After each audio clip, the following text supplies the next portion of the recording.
नमस्कार बच्चों, जितने भी यूट्यूबर लोग, जितने भी चोर चमार डकैत लोग, जितने भी यूट्यूबर लोग आप लोग को अर्धवार्षिक परीक्षा का पेपर दे रहे हैं, पूरा का पूरा फर्जी दे रहे हैं बच्चों। मैं आपके भविष्य के साथ खिलवाड़ कर रहे हैं बच्चों। मैं जानता हूं बच्चों, आप लोग का ना गणित का पेपर बिगड़ चुका बच्चों, क्योंकि आप लोग ने फर्जी पेपर तैयारी करे थे। अबे बिगड़े गए ना गमारो, तैयारी नहीं करोगे, पढ़ाई नहीं करोगे तो पेपर बिगड़ेंगे तो क्या होगा। ठीक है, अब यहां पर समझो मेरी बात को। कक्षा 9वीं सामाजिक विज्ञान अर्धवार्षिक परीक्षा सत्र 2021-2022 1 दिसंबर को तुम्हारा पेपर है सामाजिक विज्ञान का। अभी भी समय है, वक्त रहते सुधर जाओ। नकल के चक्कर में रहोगे और पेपर के चक्कर में रहोगे, पेपर तो मिलेगा नहीं, क्योंकि बिल्कुल सिक्योरिटी होकर के थाने में पेपर आ रहा है, उसके जरिए आपके स्कूल में जा रहे हैं। पेपर बिल्कुल लीक नहीं होने वाला, लेकिन और फर्जीवाड़े के चक्कर में रहोगे तो जैसे गणित में निपटे हो ना, वैसे सामाजिक विज्ञान में भी निपट जाओगे। लेकिन मैं एक असली टीचर हूँ, एमपी बोर्ड में पिछले 6 साल से कोचिंग पढ़ा रहा हूँ। मेरी कोचिंग के बच्चे 100 में 100 नंबर लेकर के आते हैं, 80 में से 80 नंबर लेकर के आते हैं। आपको सामाजिक विज्ञान में 1 दिन का गैप मिला हुआ है। आपकी सामाजिक विज्ञान की पूरी फुल तैयारी मैं करवाऊंगा, और इस चैनल पर आपको सामाजिक विज्ञान के जितने भी क्वेश्चन मैं समझाऊंगा, अगर आपने उनको अच्छे से समझ लिया, अरे भले ही याद मत करना, खाली समझ बस लेना, अगर आपने उनको अच्छे से समझ लिया, ठीक है बच्चों, तो आप पेपर में 80 में से 80 नंबर लेकर के आओगे। इसकी पूरी फुल गारंटी मैं अमन साहू लेता हूं। फाट डालेंगे साला, पेपर में तेल का मचा दूंगा, बिल्कुल 100 में से 100 नंबर दिलवाऊंगा तुमको मैं। तो ठीक है, यहां पर देख लो, शिवलाल सामाजिक विज्ञान कक्षा 9वीं एमपी बोर्ड सामाजिक विज्ञान। ठीक है, आप देख सकते हो इसका चैप्टर 1।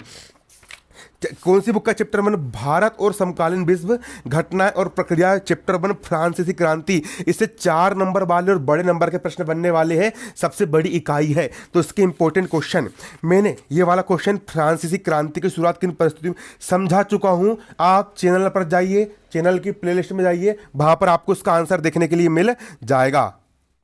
नमस्कार बच्चों, आप देख सकते हो यहाँ पर आपका क्वेश्चन यहाँ पर क्या है, चैप्टर 1 का। फ्रांस की क्रांति के क्या परिणाम हुए? फ्रांस के लिए फ्रांसीसी क्रांति क्या परिणाम हुए?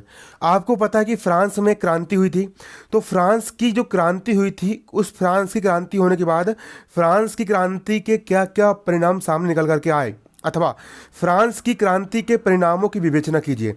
फ्रांस में जो क्रांति हुई, उस क्रांति के जो परिणाम आए, उन परिणामों की यहाँ पर आपको विवेचना करना है। आप देख सकते हो इसका उत्तर, फ्रांस की क्रांति के अनेक महत्वपूर्ण परिणाम निकले। फ्रांस में जो क्रांति हुई, उस क्रांति के अनेक यानी कई सारे महत्वपूर्ण परिणाम निकले, जिसका विवरण निम्नलिखित है। अब देखिए, फ्रांस में जो क्रांति, उसके क्या क्या क्या क्या परिणाम निकले, है ना। तो देखिए, सबसे पहले देखो फ्रांस क्रांति, है ना। फ्रांस की जो क्रांति हुई, वहाँ की जनता ने वहाँ के राजा को मार दी, क्योंकि वहाँ का राजा बहुत ही दुराचारी था, वहाँ का राजा बहुत ही अत्याचारी था, वो जनता पर बहुत सारे जुल्म करता था। तो उससे क्या हुआ, देखो पहले सामंतवाद का अंत। क्रांति के फलस्वरूप, सामंतवाद का मतलब जो होता है कि जैसे अंग्रेज लोग ने यहाँ पर, सामंतवाद का मतलब जो होता है कि जब किसानों के ऊपर एक सामंत बिठा दिया जाता है जो उनसे जबरन मतलब कि टैक्स वसूलता है, उसको हम कहते हैं सामंतवादी अर्थव्यवस्था। तो बच्चों आप यहाँ पर देख सकते हो, यहाँ पर साफ साफ लिखा है ना। चर्च की भूमि को मध्यम वर्ग ने खरीद लिया, है ना। चर्च की जितनी भूमि थी, है ना, और जितने भी सामंती नियम थे उन सबको रद्द कर दिया गया। चर्च की भूमि को मध्यम वर्ग ने खरीद लिया। सामंतों, जागीरदारों और उच्च पदों के सभी अधिकारियों के विशेष अधिकार समाप्त कर दिए गए।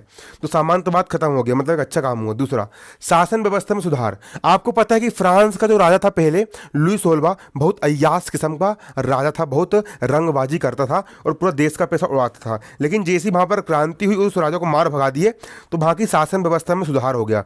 राष्ट्रीय सभा ने देश की शासन व्यवस्था में सुधार कर दिया। किसने? वहां की राष्ट्रीय सभा ने देश की शासन व्यवस्था में सुधार कर दिया। उसने उच्च पदों के लिए योग्यता के आधार पर चुनाव करने का प्रथा आरंभ किया, कि जो उच्च पद है वहां पर जो योग्य होगा भाई वहां पर बैठेगा।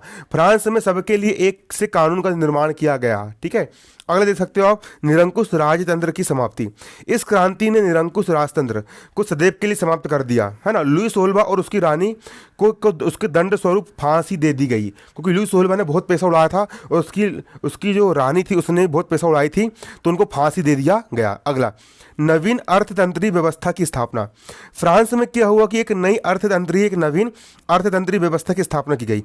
फ्रांस की क्रांति का एक स्थायी परिणाम यह निकला कि वहाँ सामंती प्रणाली का उन्मूलन कर दिया गया, मतलब सामंतवादी जो व्यवस्था थी उसको खत्म कर दिया गया, और उसके स्थान पर एक नवीन अर्थतंत्रीय प्रणाली पूंजीवाद की स्थापना हुई। फ्रांस में किसकी स्थापना की गई? पूंजीवाद की स्थापना की गई, है ना।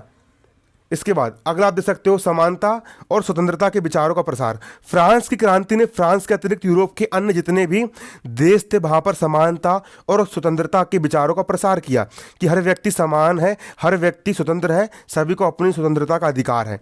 यूरोप के विभिन्न देशों में स्वतंत्रता, समानता और भ्रातृत्व के आदर्श वहां के क्रांतिवादियों को प्रेरित कर रहे हैं, है ना। यूरोप के देश के लिए भी वहां पर मतलब कि समानता और स्वतंत्रता के विचार वहां पर लेकर के आए गए। अगला, फ्रांस का एक राष्ट्र के रूप में उदय। फ्रांस एक राष्ट्र के रूप में उदय हुआ फ्रांसीसी क्रांति के बाद। उस फ्रांस की क्रांति ने फ्रांस को एक गौरवशाली राष्ट्र का रूप दिया। फ्रांस एक गौरवशाली राष्ट्र बन करके निकला। अगर भारत देश में भी तो क्रांति हुई थी, तभी तो भारत देश आज़ाद हुआ अंग्रेजों से, उसी प्रकार फ्रांस में क्रांति हुई तो वो लोग वहाँ के कुकर्मी राजा से वो लोग क्या हो गए, आज़ाद हो गए। अगला, मताधिकार का विस्तार। आप देख सकते हो इस क्रांति को सफल बनाने में नगर के निर्धन मजदूरों और किसानों का सर्वाधिक योगदान रहा। फ्रांस की क्रांति सफल क्यों हुई? क्योंकि फ्रांस की क्रांति को सफल बनाने में नगर के जितने भी निर्धन मजदूर थे, जो गरीब थे, उन लोग ने हल्ला बोला और किसानों का सर्वाधिक योगदान रहा। अतः उनके बलिदानों के फलस्वरूप वयस्क मताधिकार की घोषणा की गई कि हर व्यक्ति मतलब कि वोट डाल सकता है। अगला आप देख सकते हो, गणतंत्री आदर्शों की स्थापना। फ्रांस की क्रांति ने गणतंत्री आदर्शों की स्थापना की, जिससे जनता के ऊपर कोई शासन नहीं हो सकता, केवल एक गणतंत्र होगा, सबका शासन होगा और सबके अच्छे के लिए, भलाई के लिए शासन होगा। इस प्रकार ये फ्रांसीसी क्रांति के आप देख सकते हो यहाँ पर ये मतलब कि अच्छे परिणाम यहाँ पर निकल करके आए। बच्चों आप यहाँ क्वेश्चन भी जल्दी से याद कर लीजिए। क्वेश्चन पिछले साल आ चुका है, ठीक है, 2021 में आया, 2021 के पेपर में आया है और मैंने पढ़ाया भी हूँ वार्षिक परीक्षा में, इसलिए आएगा पेपर में, है ना। इसको याद कर लीजिए। फ्रांस में जून 1793 से लेकर जून 1794 के मध्य का जो काल होता है उसको आतंक का राज्य के नाम से क्यों जाना जाता है? फ्रांस में जून 1793 से लेकर के जुलाई 1794 के मध्य का जो काल है, 93 से लेकर के 94 तक का जो काल है, मतलब एक साल का जो समय है, उसको आतंक का राज्य पर टिप्पणी लिखी है ना के नाम से क्यों जाना जाता है? अथवा 1793 से 1794 के समय को आतंक का साम्राज्य कहा जाता है, स्पष्ट कीजिए। रोब्सेपियर द्वारा लागू किए गए कुछ कानूनों पर भी प्रकाश डालिए। तो चलिए इसको हम समझेंगे। देखिए, सन 1793 से 1794 तक का जो काल है उसको आतंक का युग कहा जाता है। उसे क्या कहा जाता है? आतंक का युग कहा जाता है। रोब्सेपियर ने नियंत्रण एवं दंड की सख्त नीति अपनाई। उसके अनुसार गणतंत्र के जो भी शत्रु थे, कुलीन हो गए, पादरी हो गए, और जो भी लोग पादरी का मतलब क्या होता है पता है आपको? जो चर्च के जो होते हैं ना फादर, उनको पादरी कहते हैं, आप दूसरा मत समझ लेना, ठीक है। अन्य राजनीतिक दलों के सदस्य, उनकी कार्यशैली से सहमति रखने वाले पार्टी सदस्य, उन सभी को गिरफ्तार कर जेल में डाल दिया। क्रांतिकारी न्यायालय द्वारा उन पर मुकदमा चलाया गया। यदि न्यायालय उन्हें दोषी पाता तो उनको गिलेटिन पर चढ़ा करके उनका सर धड़ से अलग कर दिया जाता। गिलेटिन 2 खंभों के बीच लटकती मशीन थी जिस पर अपराधी को सर को रखते थे और धड़ बिल्कुल एक झटके में अलग कर देते थे। इतना खूंखार था, मतलब आतंक का राज्य कहा गया इसको। रोब्सेपियर ने इतने खतरनाक नियम लागू किया, ठीक है। रोब्सेपियर सरकार ने कानून बनाकर मजदूरी एवं कीमतों की अधिकतम सीमा तय कर दी कि आपको इतने रुपए देना ही पड़ेगा। गोश्त और पाव रोटी की राशनिंग कर दी गई। जितना भी गोश्त रहेगा, मांस, मटन और पाव रोटी सब राशन की दुकान में मिलेगा। किसानों को अपना उत्पादन शहरों में ले जाकर सरकार द्वारा निर्धारित कीमत पर बेचने के लिए मजबूर किया गया कि तुमको इतने रुपए में ही बेचना पड़ेगा। अपेक्षाकृत महंगे सफ़ेद आटे के प्रयोग पर प्रतिबंध लगा दिया गया कि महंगे वाले सफ़ेद आटे का कोई भी उपयोग नहीं करेगा। सभी नागरिक के लिए एक जैसी साबुत गेहूँ और सब लोग समता रोटी खाएंगे, है ना। कोई ज़्यादा नहीं खाएगा, है ना। सब लोग एक जैसी रोटी ही खाएंगे। ज़बरदस्ती खिला रहा है ना। अब हमारे पास पैसा भी, हमको ज़्यादा रोटी खाना नहीं, तुम एक ही रोटी खाओगे, समता रोटी, है ना। बोलचाल और संबोधन में भी बराबरी का आचार व्यवहार लागू करने की कोशिश की गई, है ना। चर्चों को बंद कर दिया गया और उनके भवनों को बेरक या दफ्तर बना दिया गया। पूरी चर्च को बंद कर दिया इसने। रोब्सेपियर ने अपनी नीतियों को इतनी सख्ती से लागू किया कि उसके जो समर्थक थे वो भी तराही करने लगे। अंततः 1794 में न्यायालय ने उसको दोषी ठहराया और गिरफ्तार करके दूसरे ही दिन गिलोटिन पर उसी को चढ़ा दिए और उसी को फांसी दे दिए, रोब्सेपियर को, है ना।